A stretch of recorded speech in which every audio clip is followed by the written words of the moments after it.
এইভাবেই পর পর বেশ কয়েকদিন একই ঘটনা ঘটতে থাকলো। এতে ওই ব্যক্তির প্রায় 20 থেকে 25,000 টাকা লস হয়ে গেল। রাখে হরি তো মারে কে।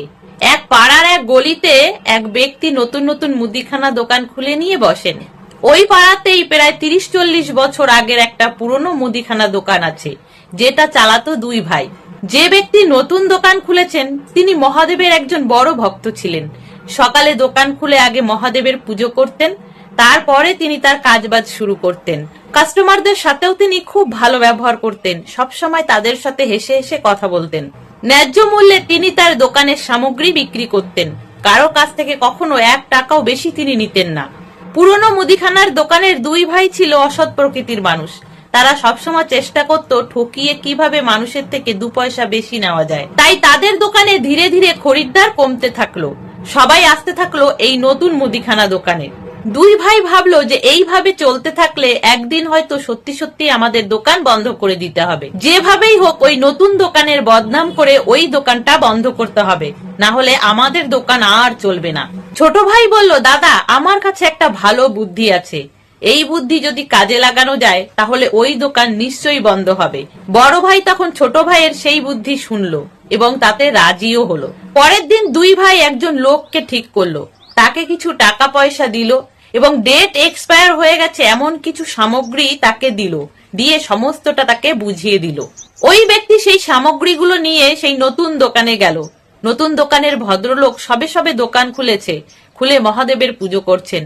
তখন তিনি পেছন থেকে ডাক দিলেন, এই যে দাদা শুনছেন? ভদ্রলোক পুজো সেরে বললেন, হ্যাঁ দাদা বলুন। ওই লোক বললেন, কাল তোমার দোকান থেকে আমি কত জিনিস নিয়ে গেছি, বাড়ি গিয়ে দেখি সমস্ত কিছুর ডেট এক্সপায়ার হয়ে গেছে। তুমি এইসব খারাপ মাল, এইসব নষ্ট মাল আমাকে দিয়েছো, আমি এক্ষুনি থানায় গিয়ে তোমার নামে কেস করব। ভদ্রলোক তখন বিনয়ের সাথে বললেন, দাদা আমার দোকানে ডেট এক্সপায়ার কোনো মাল বিক্রি করা হয় না, আপনার কোথাও ভুল হচ্ছে দেখুন। ওই লোক ভদ্রলোকের কোনো কথা শুনতেই রাজি নয়। একরকম তর্কাতর্কি শুরু হয়ে গেল। ভদ্রলোকটি তখন ভাবলো, পরিস্থিতি খারাপের দিকে এগোনোর আগে যা হোক কিছু টাকা দিয়ে বিষয়টা মিটিয়ে নেওয়া যাক। ভদ্রলোক তখন সমস্ত মালগুলো নিয়ে নিল এবং তার বদলে তার দাম হিসাবে কিছু টাকা তাকে দিয়ে দিল। ওই ব্যক্তি মালের টাকা পেয়ে বেশ খুশি মনে চলে গেল।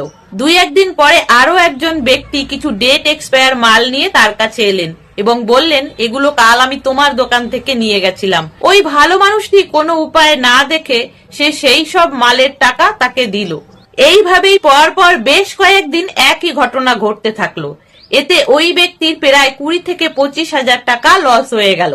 তিনি তখন মহাদেবের সামনে হাত জোর করে বলতে লাগলেন, হে মহাদেব, আমি তো কাউকে ঠকাই না, আমি তো কাউকে কোনো খারাপ মাল দিই না, তাহলে আমার সাথে কেন এমনটা হচ্ছে?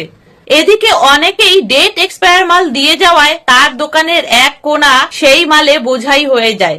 সে তখন ভাবলো যে এগুলো পরিষ্কার করা দরকার। সে সেই মালগুলোকে টেনে টেনে বাইরে ফেলে দিচ্ছিল। ঠিক তখনই বড় একটা সার্পের প্যাকেট ফেটে তার ভিতর থেকে 5টা সোনার কয়েন বার হয়। আসলে বহু বছর আগে একটা সার্প কোম্পানি তারা অফার রেখেছিল যে তাদের সার্পের প্যাকেটে 5টা সোনার কয়েন আছে, যাতে মানুষ লোভে পড়ে তাদের সার্পগুলো বেশি পরিমাণে বিক্রি হয়। আর ওই সার্পের প্যাকেট ওই দুই ভাইয়ের দোকানে থেকে যায়, যেটা ডেট এক্সপায়ার হয়ে গেছিল, তাই তারা বিক্রি করতে পারছিল না। সেই সার্পের প্যাকেট ওই দুই ভাই লোক মারফত এই নতুন দোকানে পাঠিয়ে দেয়, যাতে এই নতুন দোকানের লোকসান হয়, তার ক্ষতি হয় এবং আস্তে আস্তে ধীরে ধীরে নতুন দোকানটি বদনাম হয়ে যায়। আর ওই সার্পের প্যাকেট ফেটেই 5টা সোনার কয়েন বেরিয়ে আসে। ভালো মানুষটি তখন সেই সোনার কয়েন 5টি পেয়ে আনন্দে লাফাতে থাকে। তখন তিনি ভোলানাথের সামনে 2 হাত জোর করে বলতে থাকে, বাবা, একটু আগেও আমি ভাবছিলাম যে আমার এত বড় ক্ষতি কেন হচ্ছে, এত লস কেন হচ্ছে, কিন্তু তুমি সেই ক্ষতির আড়ালে যে আমার জন্য এত বড় উপহার তৈরি করে রেখেছিলে, এ আমি বুঝতে পারিনি বাবা, তুমি আমাকে ক্ষমা করে দাও। এই সোনার কয়েনের খবর পৌঁছে যায় সেই দুই ভাইয়ের কানে।